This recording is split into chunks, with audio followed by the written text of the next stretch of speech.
খোলাফায়ে রাশিদিন হজরত আলী রাদিয়াল্লাহু তাআলা আনহুকে কেন রাতের অন্ধকারে দাফন করতে হয়েছিল? ইসলাম সাম্রাজ্যের অন্যতম এক উচ্চ ব্যক্তিত্ব, তার নাম আলী ইবনে আবু তালিব। বলা হয়ে থাকে হজরত আলী সেই ব্যক্তি যার জন্ম হয়েছিল আল্লাহর ঘর পবিত্র কাবা শরীফে, মৃত্যু হয়েছিল আল্লাহর ঘর পবিত্র মসজিদে।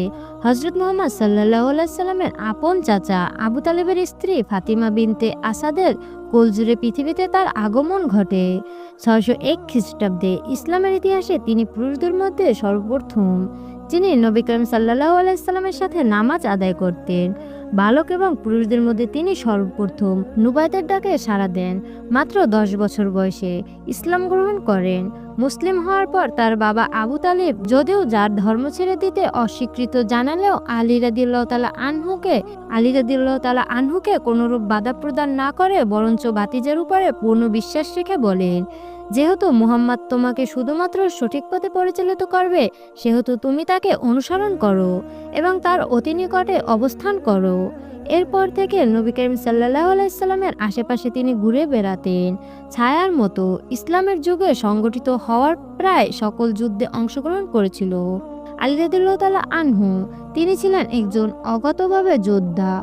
বদর যুদ্ধে বিশেষ বীরত্বের জন্য রাসূল করিম সাল্লাল্লাহু আলাইহি সাল্লাম তাকে জুলফিকার নামক তরবারি উপহার দিয়েছিলেন।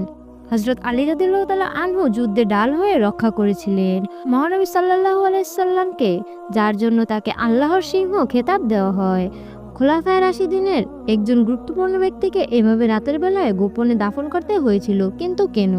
কারণ তার যে রূপ পরম বন্ধু আছে, সে রূপ পরম শত্রুও রয়েছে। হজরত আলী রাদিয়াল্লাহু তাআলা আনহু যেমন প্রচণ্ড আকর্ষণ ক্ষমতার অধিকারী, তেমনি বিকর্ষণ ক্ষমতারও। তার মতো মানুষের বন্ধু যেমন থাকে চরম অন্তরঙ্গ এবং উচ্চ পর্যায়ের, যারা যে কোনো সময় প্রাণ দিতে অকুণ্ঠিত, তেমন শত্রুও থাকে যারা তার রক্তের জন্য পিপাসাক্ত। হজরত ওমর এবং হজরত ওসমানের পর তৃতীয় খলিফা হিসেবে তিনি হত্যাকাণ্ডের শিকার হন। 656 সালে হজরত উসমানের হত্যাকাণ্ডের পর খলিফা হিসেবে নিযুক্ত হন। খলিফা হিসেবে নিযুক্ত হওয়ার পর থেকেই মুয়াবিয়া এক সহ বিভিন্ন গোত্রের বিরোধিতা করতে শুরু করে। ফলস্বরূপ 661 সালের 26শে জানুয়ারি ইবনে মুজিব নামের একজন খারিজ বিষাক্ত বিষ মাখিয়ে একটি তলোয়ার দিয়ে হজরত আলীর মাথায় আঘাত করেন এবং এই আঘাতের কারণে ঘটনার 2 দিন পর 28শে জানুয়ারি 62 বছর বয়সে হজরত আলী রাদিয়াল্লাহু তাআলা আনহু শাহাদাত বরণ করেন।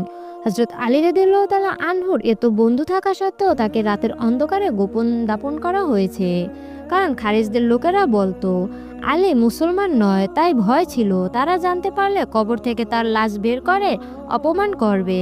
21শে রমজানের ভোরে ইমাম হাসান রাদিয়াল্লাহু তাআলা আনহুর জানাজার আকৃতিতে সাজিয়ে একটি খাটিয়া কিছু ব্যক্তির হাতে দেন মদিনায় নিয়ে যাওয়ার জন্য, যাতে লোকজন মনে করে আলীকে মদিনায় দাফনের জন্য নিয়ে যাওয়া হচ্ছে। শুধু ইমাম রাদিয়াল্লাহু তাআলা আনহুর সন্তানগণ ও কিছু সংখ্যক লোক যারা দাফনে অংশগ্রহণ করেছে তারা জানতেন তাকে কোথায় দাফন করা হয়েছে। যে রাতে আলীকে দাফন করা হয়, খুব কম সংখ্যক লোক তার দাফনের সময় উপস্থিত ছিলেন।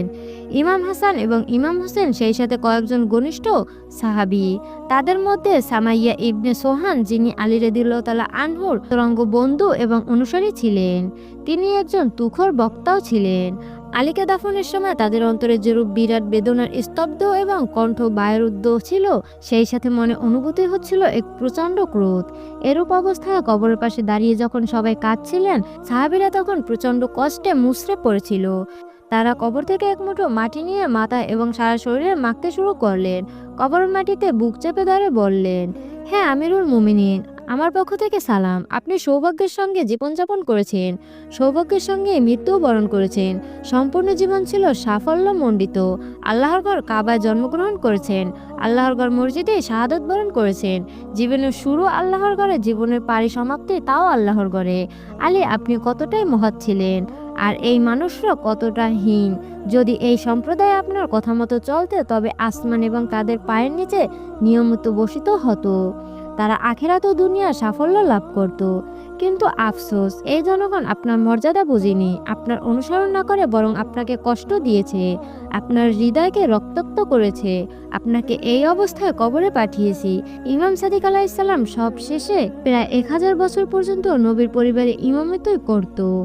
যে ইমাম আলীকে কোথাও দাফন করা হয়েছে, বর্তমানে কোথায় সমাধি রয়েছে, সেখানে তারা গোপনে কবর জিয়ারত করতে আসতেন। ইমাম সাদিক আলাইহিসসালামের সময় যখন খাজিজা নিশ্চিহ্ন হয়ে যায় এবং আলীর প্রতি অসম্মানের সম্ভাবনা রহিত হয়, তখন ইমাম সাদিক তার এক সাহাবী সফুনকে সেই স্থান চিহ্নিত করে গাছ লাগিয়ে দিতে বলল। এরপর থেকে সবাই জানতে পারে আলী রাদিয়াল্লাহু তাআলা আনহুর কবর কোথায়।